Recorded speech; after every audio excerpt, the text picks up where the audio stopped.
Okay, it is 12 o'clock where I am here in Nashville, Tennessee. We'll go ahead and get started.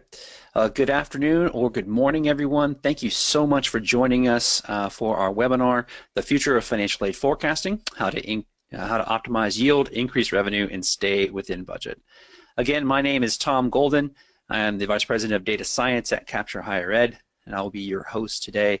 We're going to introduce our presenters here in just a minute. But we're very excited about everyone joining us. We have a few folks who are still logging in. I want to kind of orient you, if you haven't done a GoToWebinar before, there's a couple ways that you can ask questions, and we'll do our very best to answer them during the broadcast today. The question and answer slide, or that's a part of the control panel, is the easiest way to do that. Or you can use the hashtag FinAidPredict, F-I-N-A-I-D, predict, on Twitter, and we'll be monitoring that throughout the broadcast and answering those questions. So the question actually already come in, thank you for using it, about whether the slides will be available. We're going to have a recording of the broadcast available, and we'll make sure to send that out to everyone who attended today. We'll make sure to get that for you. So thank you for asking that. So I'm going to introduce our presenters, Dr. Brad Weiner, who's the Director of Data Science at Capture, and Amanda Scott, who is the Senior Director of Advisory Services. I'm going to let them introduce themselves in greater detail, but they will be your presenters for the today. So again, questions through the control panel and questions on Twitter at FinAidPredict. Without further ado, I'm going to hand it over to Brad. Thank you so much, Tom. Again, good morning / afternoon / night for all those folks who have chosen to spend their afternoon with us. My name is Brad Weiner. I am one of the data scientists at Capture Higher Ed. You can see a description of my background there, but I've spent quite a bit of time on the sort of frontline institutional side, working at a number of different institutions. But over the last 5 or 6 years of my higher ed career, I've been largely in data analytics, statistics, and working with financial aid advancement and institutional research data. Most recently, I was at the University of Minnesota, Twin Cities. And my colleague today, Amanda, why don't you tell us a little bit about your experience, please? Sure. Hi, everyone. My name is Amanda Scott, and I've been in higher education for a little over 11 years now, and all of that has been in the higher ed administration type arena. I'm a former director of financial aid at Marshall University in Western North Carolina. So if you hear a little twang, that's what it's from, but I currently reside over in Iowa. And I've spent the last 11 years in enrollment consulting, and as Tom said, I lead our advisory services team here at Capture Higher Ed, who is the consulting group that helps to implement our solutions into the higher ed enrollment space. Awesome. Thanks so much. Thanks for joining us today, Amanda. Are you ready to get going? Sure. Awesome. Let's roll. So to sort of tee off the conversation for today, we wanted to address this idea, and I think that anyone who works in a financial aid office or works in an enrollment management shop understands the challenge of allocating money. We actually dug up this quote from Aristotle that goes way, way back, and I know that all of you are able to read, but what Aristotle is addressing here is the fact that giving away money is an easy thing to do. But deciding who to give it to, deciding how much, deciding who is worthy of that money, and figuring out a way to make sure that that happens is a difficult and to paraphrase here, a noble pursuit. And I think that this is something that we can all understand working in higher ed, and it's something that our team has thought a lot about, is what is the best way that institutions can allocate their very, very scarce institutional research, institutional aid budgets for enrollment purposes. And so what we're going to do is we're going to talk about some of these challenges that financial aid directors and enrollment management professionals experience all the time. And I think Amanda, as a former financial aid director, has some intimate experience with each of these. So Amanda, why don't you walk us through some of these challenges that we're going to discuss today? Sure. So one of the largest challenges that I had as a financial aid director was what we're calling here the message in a bottle. That is where you literally get an award letter and email it, or back in my day, mailed it in snail mail out to the student. And you have all of these active live award letters out to students, and you don't know who's going to actually accept those awards. And so having this culmination of awards out, you know, you can take some percentages, you can kind of hope certain students accept and certain students don't accept their awards, but you aren't able to know how much unfunded aid is actually out on the streets and how it will melt down as enrollment came in. I remember my president used to ask me, you know, on the first day of class, what's our unfunded aid budget going to look like? You know, how much is my discount rate going to drop before the first day of class? And, you know, I can do a pivot table with the best of them, but I would pull historical projections, and then I would add $100,000 because I knew that my VP was going to subtract $100,000 from whatever I put out in front of the president. And, you know, that's still, $100,000 sounds like a lot of money, but that's only 1% on a $10 million budget. So all of this is to say that it is so hard to, with a theory-based model and an Excel pivot table, it's very hard to be able to say exactly what your aid is going to look like when these messages in a bottle are accepted or declined by students. Absolutely. And I think that everyone who's gone through this probably thinks to themselves that there's got to be a better way. Amanda, was that ever your thinking? You know, you're basically guessing about how much money you're actually going to be spending over the next year. I was just trying in financial aid to not get arrested, Brad. Awesome, awesome. You seem to have succeeded. Congratulations. So I'm not in jail. So we're going to move on to the next challenge about matrices, and I know this is one that's near and dear to your heart. So help us understand how matrices work and why they might not be the best option. Sure. A lot of schools successfully do use matrices and a pre-award type philosophy, but there are some holes with using a matrices. The matrices here you can see going up, your axes is your GPA and across is your SAT and ACT score. That's kind of the most common that we see out in the field, where a student with a 1300 SAT and a 4.0 would be given a certain type of award. But we all know that different students don't act the same way. So if you have a matrices and you give a $10,000 award to one student that fits in that criteria, that doesn't necessarily mean that that's going to be enough of a carrot to get them to enroll, or perhaps it could be too much of a carrot to get them to enroll. You're not factoring in their propensity to enroll, such as, you know, did they have 3 sisters that went to school there, so, you know, it's in the bag, they're going to go there too. Or does it factor in that they have multiple offers other places, or, you know, geographic? All these other items are not factored into a matrices. And so that's the problem, is that you have an over-under award problem. You could potentially be paying too much for some students. You could potentially be offering too little to other students, because the only criteria that you're working off of is their academic rigor. Yeah, and I think from a statistical standpoint, this is what we call as just not having very much variability. You're basically taking all of the possible, all of the potential different outcomes that are out there, and you're crunching it into 10 or 12 or 15 or 20 different buckets. And those buckets are a lot bigger than they need to be, because there are new technologies that can help us break that down. So we're going to talk about these challenges a little bit over the coming few minutes, but what we want to do is we want to take these challenges that are very real challenges and sort of discuss how other industries and other people out there in the world have solved these, particularly using the newest and most modern prediction technology, specifically machine learning. So we have a couple of examples. There are obviously many examples of how machine learning and predictive solutions exist out in the world, and you see them every day.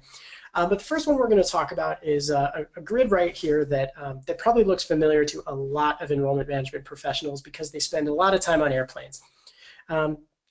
And say what you want about the airlines. I know folks have tons of opinions about the business model and the strategies of airlines, but one of the things that airlines have really done a terrific job of is discriminating on price based on a number of different factors. And so what we were just talking about with regard to the matrix assumes that there are 10 or 15 potential prices for each seat in a college or university. But if you think about it in the way that airlines do, if you leave on a Saturday, it's less expensive. If you travel on a Monday, it's more expensive. If you book your ticket less than 2 or 3 weeks in advance, it's more expensive. If you fly through certain airports, it's more or less expensive. And although it certainly isn't a guarantee, I would recommend the next time that you're on an airplane, just ask the person next to you, assuming it's not a family member for whom you already know the answer, but ask someone you don't know what they paid for their ticket, and I can almost guarantee that they paid something different than you did. And they're just using really robust historical data and a number of different data points to accurately and very specifically target that pricing. Another example of this is with your grocery store discount cards. Now, retail chains have been pretty much at the forefront of using machine learning to understand how their customers are ultimately going to behave and what their potential intent is going to be. And we talk about this in a number of ways. There's a classic sort of statistical problem that's called the beer and diapers problem, which we've talked about in other venues. But what the beer and diapers problem is it looks at relationships between a lot of different items that might be in your shopping basket. And it's an apocryphal story, but as the story goes, a large retail chain was able to figure out that people were running out of diapers, going to the store ostensibly late at night in order to pick up just diapers, but while they were there, they helped themselves to a 6-pack of beer. And so the company saw this relationship within their data. They moved the beer closer to the diapers or the diapers closer to the beer, and the resulting impact was a boost in revenue on both of those products.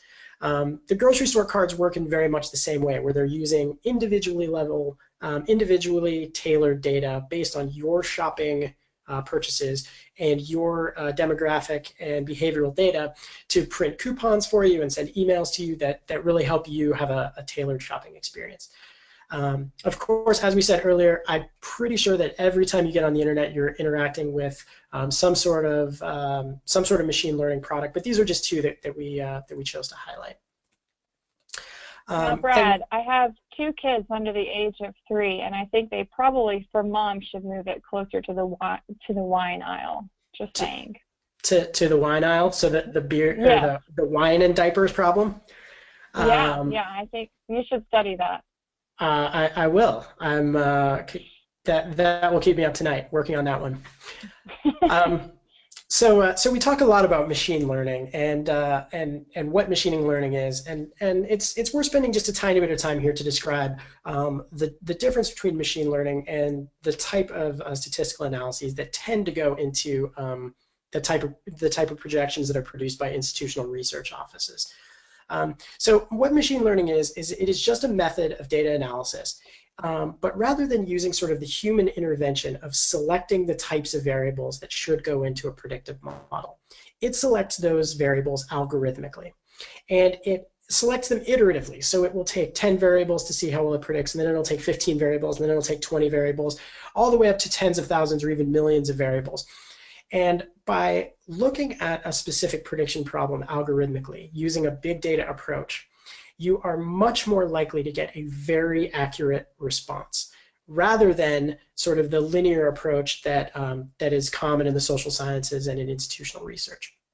And so there are patterns that exist in your data that are tiny little breadcrumbs that are indicating who is going to enroll at your institution and who is not, and subsequently how much money you're going to spend on your financial aid budget. And by using the most advanced algorithms available, you can have a much, much, much clearer picture of what that's going to be with much less error. And that's the reason why Capture uses machine learning, because it is more accurate. That is the whole ballgame in our view. Because as Amanda said, she kind of sneezed at $100,000 on a $10 million budget, but I'm pretty sure that most people don't want to be $100,000 off, or $500,000 off, or $1 million off. And so we're doing everything we can to prevent that. So I would like to remind everyone, just while we have a bit of a break here, to if you have questions or anything that you want to ask, feel free to tweet at us. You can use the hashtag that's in the lower left-hand corner, FINAID predict. You can also hit us up with questions in the GoToWebinar template that's on your screen. So to get back to the conversation about machine learning, the display that we have for you on the screen is something that I think will intuitively make sense to absolutely anyone who's spent any time in a financial aid office. And so what you're looking at on the x-axis, the axis that goes from left to right, that is basically the enrollment effect for each financial aid dollar that is spent. And then on the y-axis, the one that goes from the lower left to the upper right, so the vertical axis, that is the probability of enrollment. And just to spell out what's going on here, what we've done is we have measured the effect for how likely any given student is to enroll, and then laid on top of that how much money it would take in institutional aid to adjust that enrollment likelihood.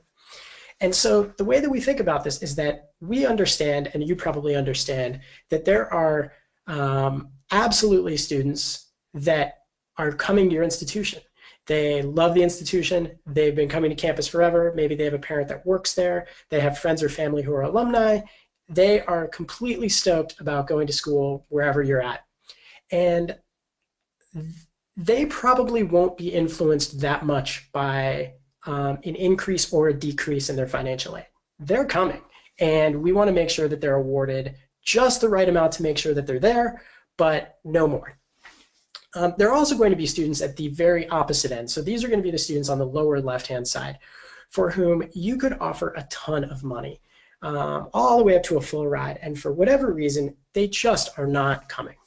We never like to say that there is no chance, but they are highly, highly, highly unlikely to show up on your campus. But in the middle, there are going to be a bunch of students for whom it is possible to sway their decision by adding institutional aid. There are also students for whom their decision won't be swayed that much by decreasing institutional aid. And that is something that we're going to talk about in just a second. But machine learning can help not only make these predictions and find this effect, which is going to be unique for every data set and unique for every campus, but it can help select those students and then in real time sort of figure out how much aid should be adjusted in order to yield those students, or in order to increase the probability of enrollment and your subsequent yield. So Amanda, I think you've got a bunch of different ways that you think machine learning is going to be useful and can improve financial aid forecasting, and I'd love your thoughts on that. So over to you, Amanda. So Brad's going to look at our Envision dashboard so that I can kind of talk us through with Brad some of the ways that would be helpful to improve forecasting. And I'm a very visual person, so we're going to look at it here and look at some sample students with Faux State University and Capture's University of Choice, and look at it. And first, we're going to look at the individual level type of prediction. So we're going to go look at a specific student, and we're going to look at how their predictability could be influential with their financial aid. So first he's going to click on this interactive map here so that we can hunt out a student. And sorry if there's any delays because, you know, it's internet. It takes a minute. So what we're looking at here is, one of the benefits of machine learning is that it's not only going to give you group predictions, but it's going to give you individual level predictions. And we want to be really clear that that means that every single student that is in your data set is going to be represented and have a prediction. So I happen to have spent a good deal of time in this part of the map, and so I'm partial to it. I actually like all of the map, but we'll just focus on this particular area. And what we've done is we've gone and mapped out the individual students and where they live, as well as their individual probabilities. So here's a student with an ID number from Wellington, Missouri. That's their zip code. And then we have predicted at the individual level what their enrollment probability is. And in this case, it is a 0.483. And there's a whole distribution which we can show you in a second. So 0.483 is higher than some students and lower than other students. But one of the benefits that Amanda is referring to, and that really helps solve that sort of message in a bottle problem, is the fact that at any point you're able to download these individual predictions. And so we want you to be able to have good, nice, flat data files. And so if I kick over to Excel, what we get right here is, I know you're looking at a bunch of different spreadsheets, but this is what it looks like when it's downloaded. And so you see the students from Wellington, Missouri, and right here is one of those students, and we've listed out all of their data. This ID, by the way, is whatever ID is presented to us in the original data set. So this can be matched right back up to your CRM or to your awarding software. Amanda, what other benefits might there be? Sure. So when you look in this data file in column I, is total aid. And it's interesting to be able to look and see what type of, what is the current institutional aid amount for each student, and then also kind of do a cross-reference to their likelihood to apply based on those financial offers that are already out on the table to those students. So this is before any aid leveraging has gone into play, but it's really helpful to me to be able to see, you know, what their likelihood of enrolling is and do that cross comparison to the total aid that's currently with that student. And when I use, and while he flips back, when I use the word institutional aid, we're talking about just institutional dollars. It could be unfunded aid, it could be a funded source by the institution, but that does not include other sources like federal and state. So specifically when we were talking earlier, you know, we talked a lot about this message in a bottle problem. And I think that, you know, the map is pretty handy and pretty cool, but what most institutions are really curious about is how much money they are anticipating they will spend, as well as what their anticipated yield is going to be. And so what I'm going to do is I'm going to walk through and show you kind of how we think about this problem in our particular world and how machine learning can help promote that. So we built this model for faux state using 10,443 variables added on to their institutional data set. And by the way, faux state, if anybody's Googling it, it does not exist. It is a fake institution. We love it dearly. It is a great place, and they have a terrific basketball team. It's located in Louisville, Kentucky, but you won't find it in iPads or on the internet. And all of the data here are manufactured. So this is random data. But what we have is faux state sent us a list of 4,042 students that they were thinking about enrolling. And based on this model that we found to be about 95% accurate, we predicted that they're going to have a 25.1% yield rate for a total number of enrollments of 1,015. They also, along with that, as Amanda already alluded to, they sent out $73.1 million of messages in bottles, hoping upon hope that they didn't wildly overspend or grossly underspend on their budget. Now, of course, they don't have to have admitted these students yet. They could send us this before they actually send the letters out the door, which gives them the opportunity to see what the scenario is prior to making the decision. But what we found is using this highly accurate model that selected algorithmically 70 variables from a set of more than 10,000, we are predicting a 25.1% yield, as well as $20 million, just over, well, $21 million in actual aid expenditures for a discount rate of 55%. So that's sort of the lay of the land prior to making any adjustments. This is what they used based on their grid, or this is how faux state went about initially thinking about their award packages before they adjusted in any way. So this is solving the second way to improve your forecasting, which is group level predictions, is what we're being shown here.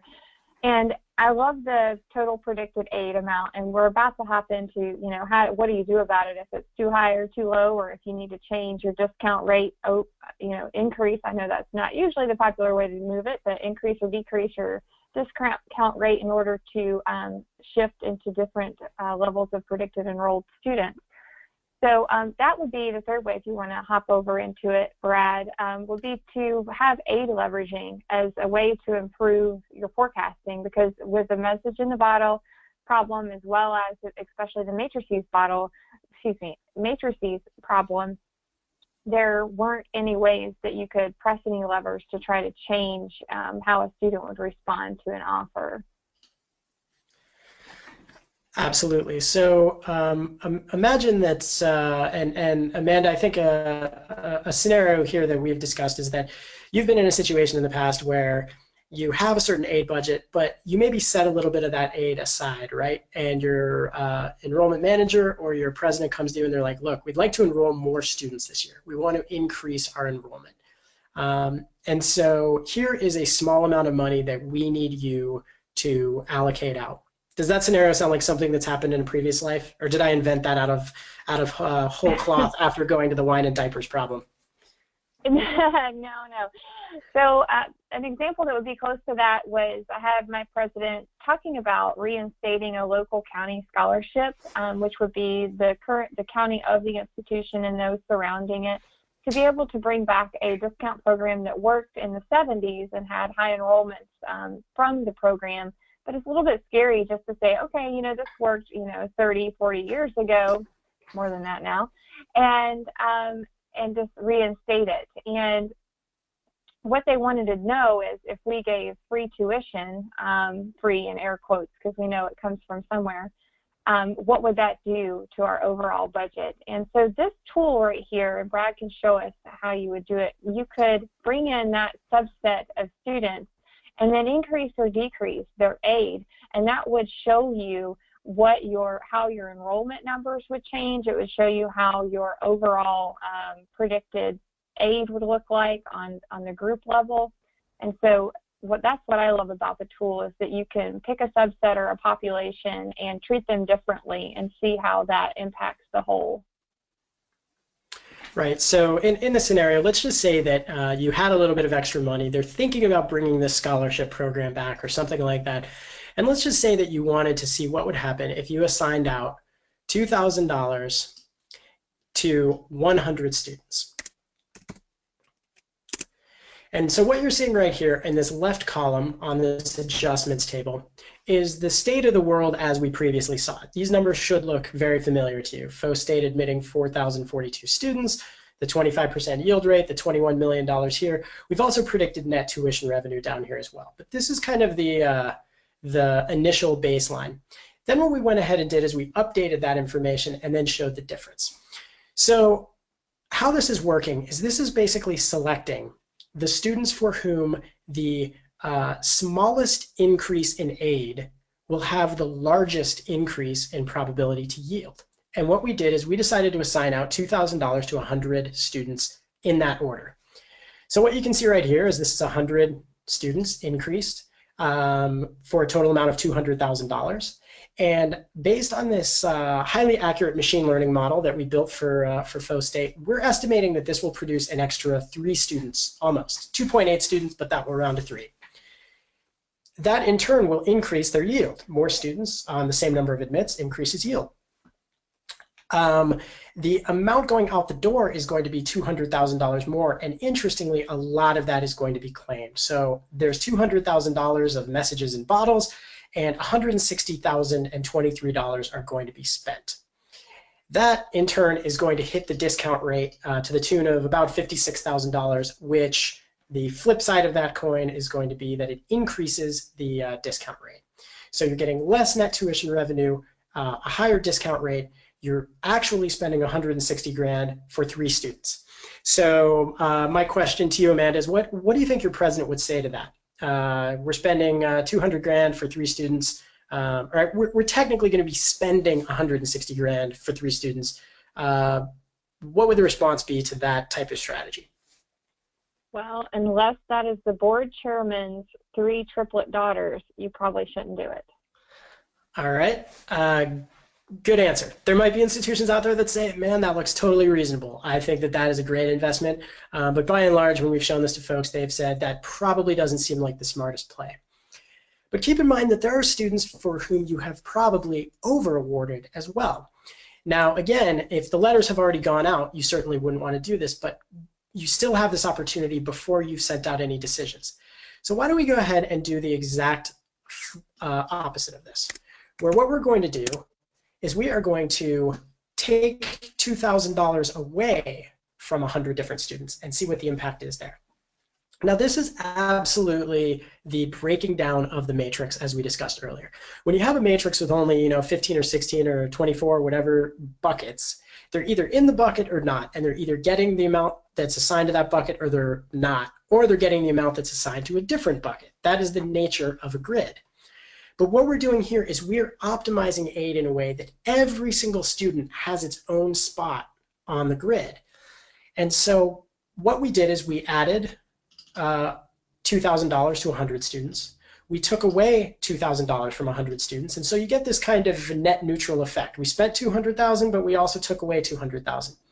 Now, interestingly, just by blowing up the grid, by basically saying that we are going to award in the most efficient way possible, and to go back to an earlier example, this would be the way that the airlines would think about it. Faux State ended up with an extra 2 students. Because it's the same number of admits, their yield went up. They spent not $1 more because $200,000 went up, but $200,000 also went down.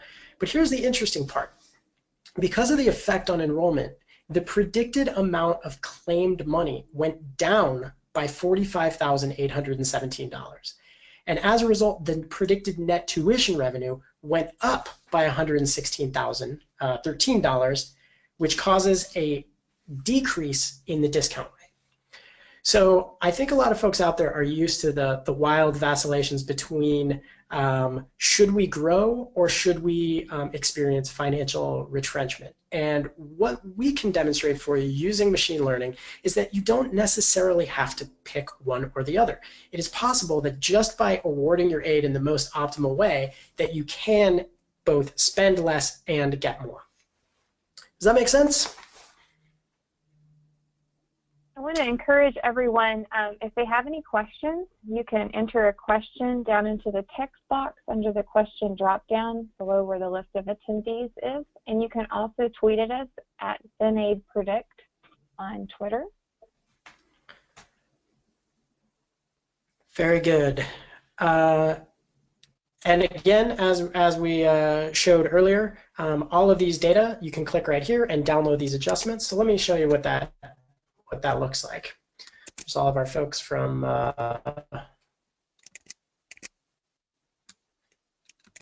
so I think this is the one we're going for. There we go. And now what you see is this spreadsheet that is very similar to the one we talked about earlier, but for these top 100 students that are in this list, here is a student who initially was going to be offered $17,375. This student has is one who is going to be tremendously impacted for the opportunity to have aid increase. So by spending an extra $2,000, their total amount came out to $19,375. We're good at math here at Capture. $17,375 plus $2,000 is $19,375. And that put the enrollment probability for this particular student at 54%. Now, if we scroll down a little bit, sorry if you get vertigo, down around the 100th student, you will find that there are students for whom we took away money as well. So that's going to be this student right there. So this student originally had an aid package of $36,885. Again, we want to remind you, Faux State is sort of a medium-sized private university. These numbers might seem wildly high or wildly low compared to your institution, but this is what Faux State, this is relative to Faux State.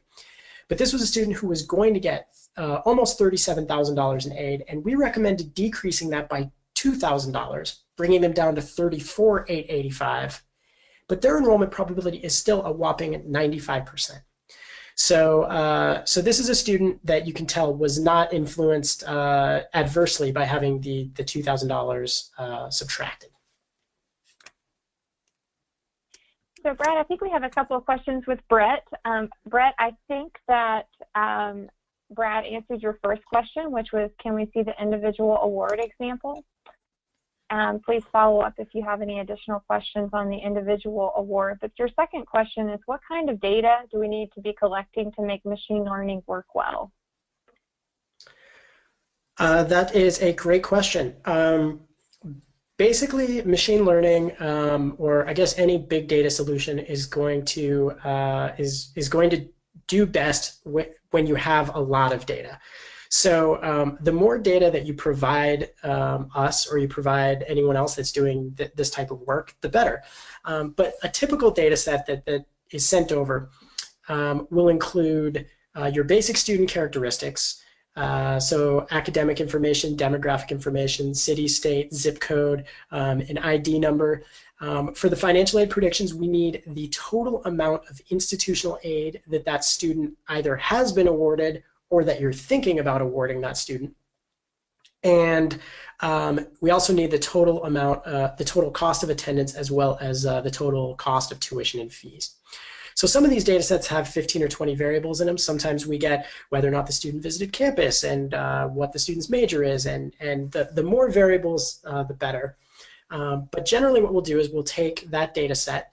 We do need 3 to 5 years because we are predicting based off of a trend. So we need 3 to 5 years of individual level institutional data. And then we also need the prediction year. So let's say you wanted to predict on fall 18, we would need fall 2017, fall 2016, and fall 2015 at least. If you can provide 2014 or 2013, that's also great. And that's basically it. And what we do is we go in, we clean the data, we check to see how everything is measured and if there are any inconsistencies over time. We have conversations back and forth with you to make sure that we're understanding your data in as complete a way as possible. And then what we do is we build the model and show you how accurate the model is likely to be. And once the model is built, we deploy it, and from there we get ready to go. But short answer, 3 to 5 years of institutional data, and we sort of do the rest. Brett has a follow-up question on the data. What if the data isn't good enough? And I think that you touched on that a little bit, that before we begin any work with using the predictive model, we are able to show the institution what the model score is, of how well our model will work based off of the data that you've provided. And then we also have worked with schools on trying to, and data folks don't like this word, but clean up the data to try to get it so that we can ingest it. Absolutely. So we go through a very robust process, and I know other folks out in the world do work in building predictive models, but as far as I know, we spend the most time with partners really making sure we understand the data. And then what we do is we show you, and so what you're looking at right now on your screen is actually our model accuracy report. This comes with every model, and we have certain thresholds. If the data are not clean enough or the data are not useful, we will just tell you and say, look, we'd love to work with you, and it seems like this would be a really good opportunity for you and for us, but we just wouldn't feel comfortable making predictions on data that isn't good. But what we do is we show you this accuracy. So if you look in this upper right-hand corner, you can see that on this particular model, we predict that it would be 95.77% accurate. We also provide this root mean square error, and if this is above a 0.4, we will really spend a bunch of time making sure that that's the case. And if that is the case, we might not be as comfortable moving forward with a model. This AUC, we like to be above 0.7 for enrollment models. And so we present you with all this information and the distribution. We also show you how well the model separates out the predictions over time. So if you look over here, you can see the yield rate. Imagine we broke all these predictions into 10 buckets. In the top bucket where students are most likely to enroll, there's a 76.1% yield rate, which is higher than 55.9, which is higher than 37.4, which is higher than 25.7, et cetera. So we feel really comfortable with how accurately this model is predicting. But you actually get to see this information. We're very transparent about it. And of course, if your data is not ready, we will tell you that. And Scott has a question about public schools utilizing this data because financial aid scholars, or excuse me, I'll read it directly, that public schools operate a little differently, and often merit aid is managed separate from need-based aid. How would you utilize this tool under a scenario when financial aid and scholarships are separately managed? I can touch on that a little bit, whereas the total aid that is shown is total institutional aid, and that is merit-based aid, like your typical matrices or your pre-award that could go out to a student at their acceptance or pre-acceptance level. And then the remainder of what is suggested by the model in terms of the awarding amount is can be other sources of need-based aid. So for instance, say you can't control the upfront matrix scholarship, you can then use the model after that award is made and influence their need-based aid accordingly in theory. Now, I know you may have more institutional constraints than that, but that's how you can pull those levers. Also, it's worth noting, thank you for that, Amanda, and that's absolutely right. You know, we're basically going to suggest this is the amount that it would take, and this is the amount that you should spend in order to yield the type of class that you want, and we provide you that at the individual level. But at the end of the day, this model doesn't really care if you're assigning it as a need-based or merit-based aid. What this model is taking into account is just institutional financial aid dollars. So to be very clear, this does not, and Amanda already indicated this earlier, but this does not include your federal money, your state money, your local money, your external scholarships. The only money that we want to be able to feed in here is the money that you have control over. So let's just take a nice round number that Amanda said earlier. Let's say you have a $10 million institutional aid budget.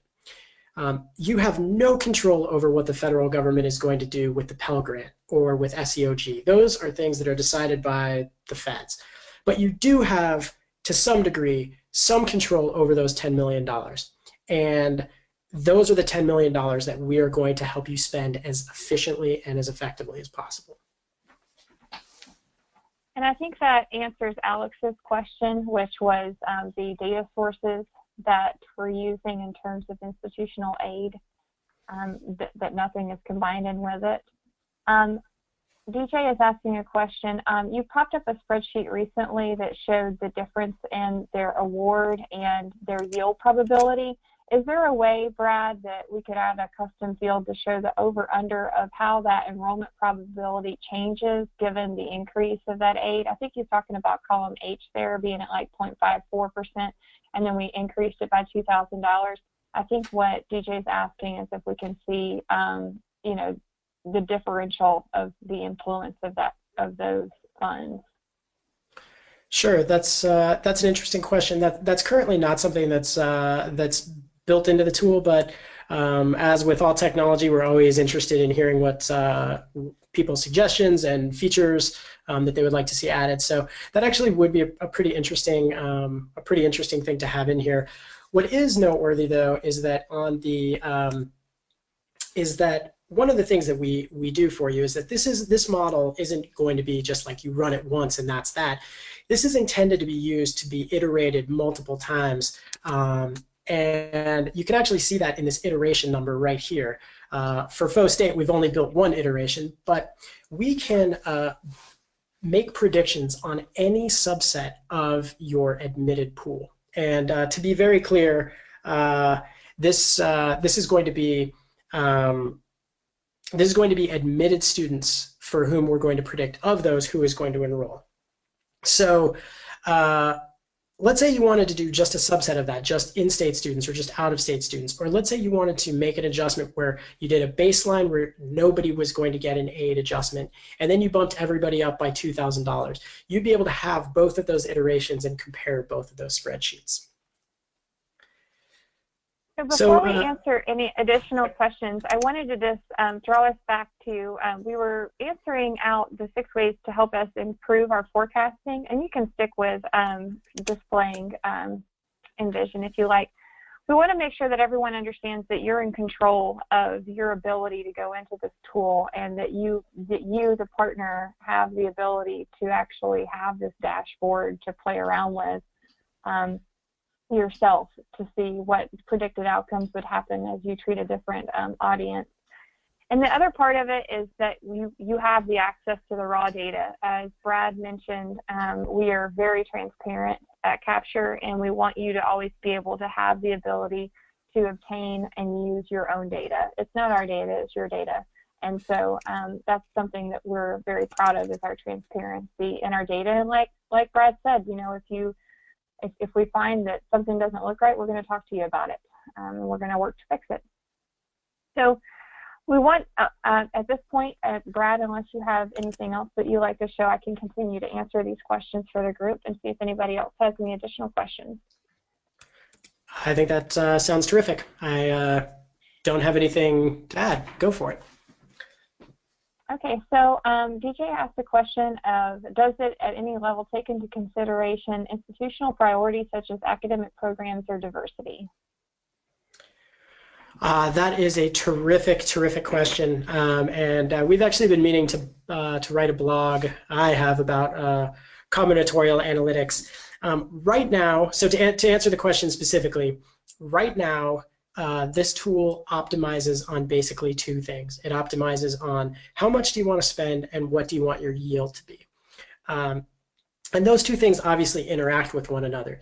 But we do get this question a lot, like, can I build a much more robust scenario where I could say, can I get an average ACT of 24 and spend this amount and have this type of diversity and this type of class and in-state and out-of-state?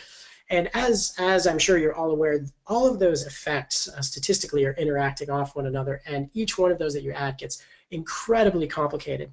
And so at this time, no, but that is functionality that we are thinking about building in. It's actually an enormously complicated statistical problem that we would need to tackle. But obviously, we get that question, and it's something we would certainly be interested in doing. But to be clear, right now, what you can do is you can utilize the aid optimizations to impact yield, and you can predict, you know, at the group level, how much you're going to spend and how much you're going to enroll, and then at the individual level, how much you can adjust an individual person's aid and what that student's individual probability is of enrollment. Those are the two things that are currently, I guess the four things that are currently available. Great question. Answer, going back to what indicators you're looking at on the student, are you looking at the EFC at all, Brad, when you're putting together the model? Are we looking at EFC? If it's provided, we will include whatever data we possibly can into the initial model build. Now, as you may recall from our earlier discussion, we don't influence what the algorithm picks for the actual model, which is the fundamental difference between a theoretically specified model that you're probably familiar with based on your based on social science and on your campus institutional research shop, versus an algorithmic machine learning approach, which basically says, here's 10,000 variables, pick the ones that are the best fit and are going to be the most accurate for this particular prediction problem. That being said, when we have had the opportunity to include EFC, it tends to be highly predictive. So we would love to have that data point if it is available. But that being said, it's not necessarily a guarantee that if you provide that data point, it will be officially included in the model. We're absolutely agnostic on what goes into the model. But as usual, the more data, the better, as long as you have 3 to 5 years and it's measured somewhat consistently over time. And that also answers Glenn's question. Glenn, with how we work with predictive modeling from the advisor side, we start out with a search predictive model, and then we move into an application predictive model, then into a financial aid and enrollment predictive model, because as you're saying, the information on the student becomes more and more as they move through their student decision journey. So as we hit those milestones, the predictability of each of those increases, as you can imagine, from working at the search end to moving through to the financial aid awarding end. So as Brad said, yes, of course, we need as much data as possible, but we can put together a model without FAFSA information if it just cannot be pulled in, but we would highly prefer for it to be included. Along the lines, just really quickly, along the lines of the question we were asked earlier about optimizing, we have built a tool that allows institutions to optimize their aid amounts. So just really quickly to explain what goes on here, I know that a lot of folks, they might think to themselves, how can I use this tool to make my grid better, or to optimize aid across everyone? And so we do have a tool that does that, and this allows you to basically punch in your desired number of enrollments, your yield target, and then to have it optimize across absolutely everyone automatically. So so I think that we do get asked that question a good bit, and I know that we had a question about optimization. You know, what about students of color? What about diversity, or what about in-state or out-of-state, or all those different characteristics? We aren't quite there yet, as we already alluded to, but what we have gotten to is an automatic optimization where, let's just say that you are wanting to assign everybody the absolute optimal aid amount. We can do that. So here what I did is I set the goal to 1025. Currently it was predicted as 1015. So we basically said, what would it cost to bump up an extra 10 enrollments? And here you can see all the outcomes. Basically, by optimizing FOSTATE's data all the way, it increased 2,265 students. It decreased 1,776. It spent an extra $4.9 million, but it also took away aid of $3.6 million. And for all that trouble, it enrolled an extra 5 students. So even though we wanted 10, we ended up with 5.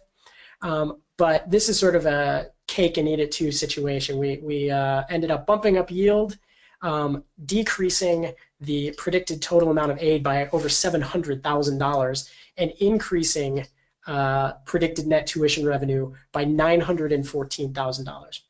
So this solution might not be for totally operational for someone who's like, let's just send out letters with these amounts. But what this absolutely could help you do is this could help you understand where the baseline is to say, look, our aid strategy for years has been X. Let's just let a computer decide and see where we would go from there. This would absolutely positively help you do that. So we have another really good question, both Sure. from James and Mac. And the one from James is asking about how these models work for transfer students. And Mac's question kind of correlates in terms about working for a low-cost tuition program. So I'm thinking both of these are kind of different verticals, different than undergrad. You have your transfer population going in, and you also have perhaps maybe an adult program that may have a low tuition with smaller discount rates that can be applied. Can you speak to how these nuances could be used within the model? For sure. So again, we tend to work in sort of the first-time, full-time cohort space, but there is absolutely nothing about this technology that is discerning one population from another. And this solution could be used on any student population as long as the data parameters are met. So if you had 3 to 5 years of transfer data, some academic information about them, where they came from and what they were awarded, etc., there's no reason to think that we wouldn't be able to produce similar results.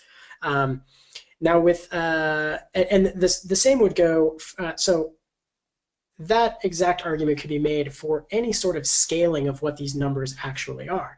So this institution, FOSTATE, seemingly is sort of a high tuition, high aid kind of situation.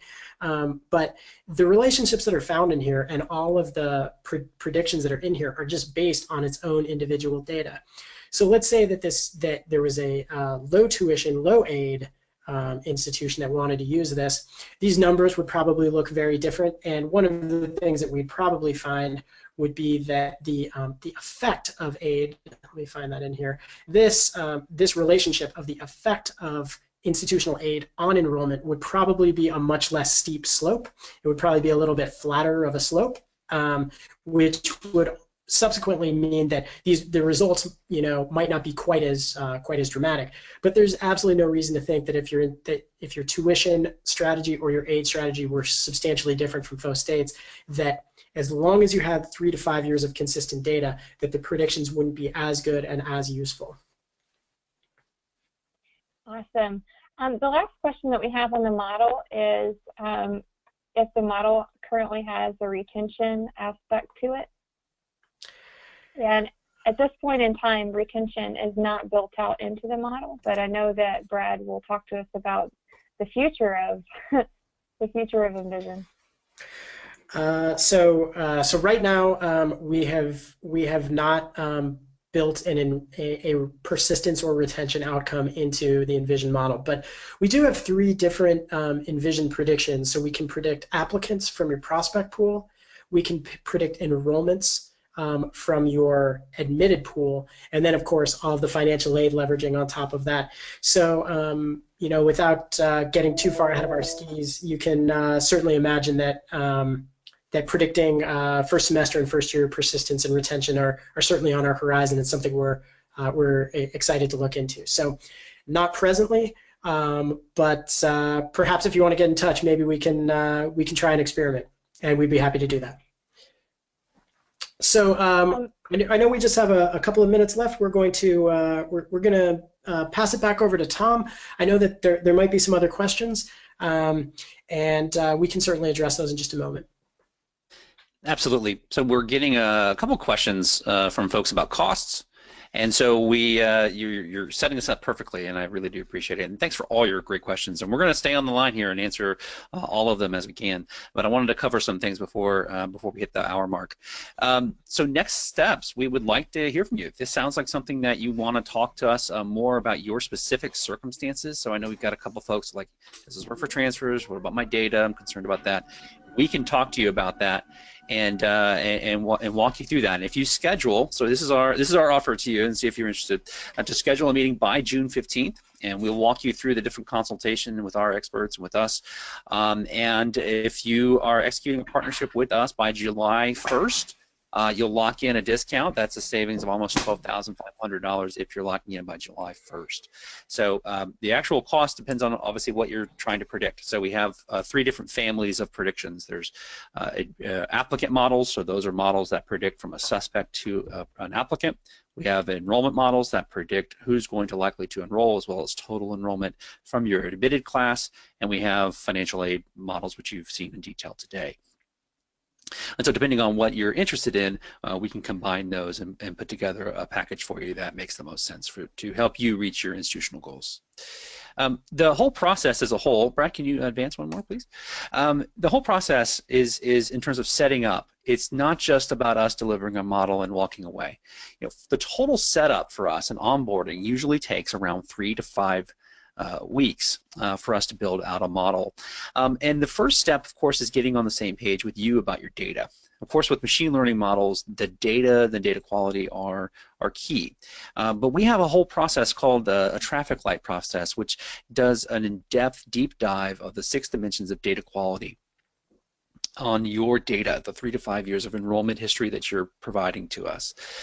We're then not only just telling you yeah, this is wrong, or etc. It's really showing you, hey, this is where we're not quite clear about your data, and we give you actionable steps to enhance model performance. In and of itself, that is a product most of our partners have found exceptionally effective, and that's even just a starting point of where we're helping you get on track with your data and with your projections.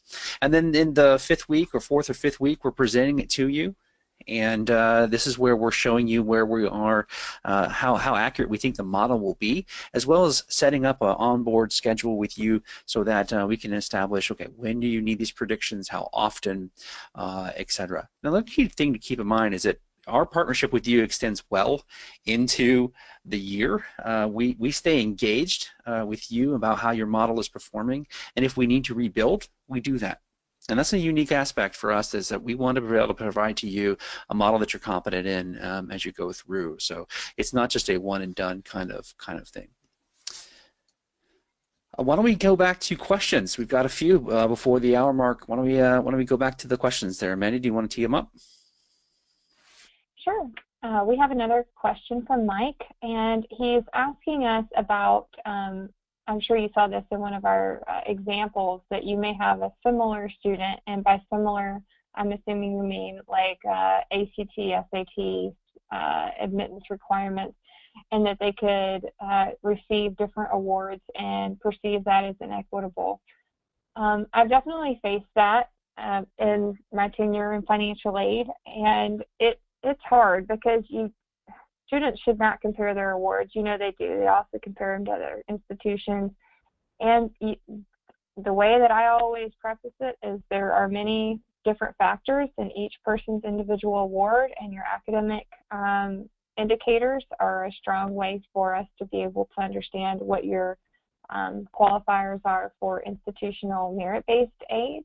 And additional aid is dependent on other factors that are independent for each student. It could be institutional need, it could be like an alumni, it could be they could have a talent or a leadership type of scholarship for other items in their, to point to their application. But honestly, I think that the easiest way is to try your best not to go down that rabbit hole and to say, you know, that this is your individual application to the institution, and this is your individual financial aid, and it's, you know, discussion between why someone got more or less than I did is not an appropriate discussion to have. I know that's not a really easy answer to give someone, but that's the answer I gave most often. We also want to highlight that you know, we strongly recommend that there's some intervention and some, you know, human discussion that exists. We are highly confident in our predictions because we're using the most advanced technology and the best algorithms and the most sophisticated data available. But that being said, it probably wouldn't be advisable to just run this model, hit the button, connect it up, and then send the letters out the door. You probably would want to have a sense of different school groups and spend a little bit of time reviewing them just to make sure that the financial aid decisions made sense, in the same way that you'd want to make sure that admissions decisions made sense. You know, in previous life working in a selective admissions office, you know, you would look through an entire school group and make sure that you know, the top group of students didn't look a lot different from the bottom group of students, and then if they did, that you would have some sort of reasonable explanation for that. So this tool is certainly meant to guide and is certainly going to help institutions spend their money effectively, but there are also going to need to be some human interventions to make sure that that you're using it in a way that makes sense to your publics.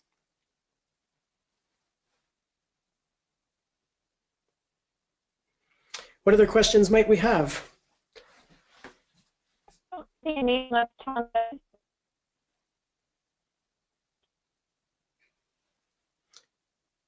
No, I think we've hit them all.